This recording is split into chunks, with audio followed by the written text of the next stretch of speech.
Okay, one of the add-ons that I found to be kind of useful, I thought, in a classroom was the Change Case add-on.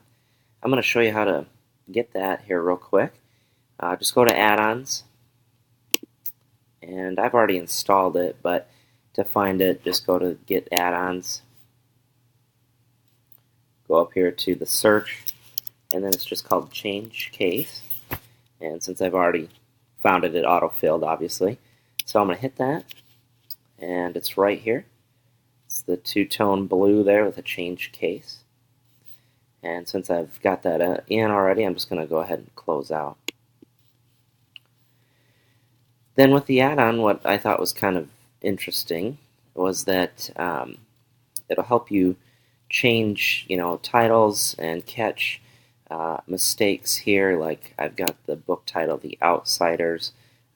What you can do is it will quickly change that for you. So I've got a few just example sentences here that we'll run through, and then I got a couple suggestions at the bottom. So to start off with, if I wanted to change this title up here, and let's say I wanted that all caps, if I just go up here to the add-on, I click the change case, and let's say I wanted that all uppercase for whatever reason, if it's a title of the paper, whatever, I can just do that, and then it automatically will do that. Let's say for this one here, this example, the book The Outsiders, obviously I've need to capitalize the O in Outsiders here. So if I want to do that, I just go up to my add-on again, change case, and then I can just do the first letter capital, and voila, there you go. For this sentence here, my friend Max wanted to come over and play. I've already changed that, but let's say you didn't want that on there, you wanted to lowercase that for whatever reason. It'll do the opposite and just lowercase, but let's say it was a mistake in there, a student made a mistake, they could come back and just capitalize that real quick, and it'll switch it back. Again, here's just another example. While in Paris, we wanted to see the Eiffel Tower. Again, if I wanted to change that, and the Eiffel Tower,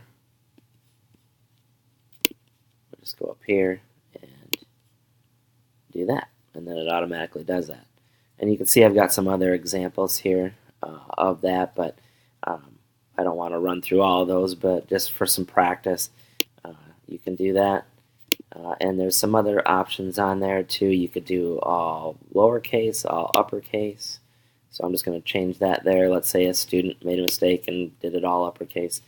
They could change it to just the first letter. No, we just need to capitalize that, just to give an example of that one is there. So just for a few ideas down here in the classroom that you could incorporate. I just had a couple ideas here. You could have the doc up on your projector screen and demonstrate how to use the add-on, then work together to capitalize what is needed to be fixed. Or for like a quick assessment, you could share the doc with mistakes, have the students catch the mistakes, and then use the add-on to help fix those mistakes. So I hope this was helpful, and good luck using the change case add-on.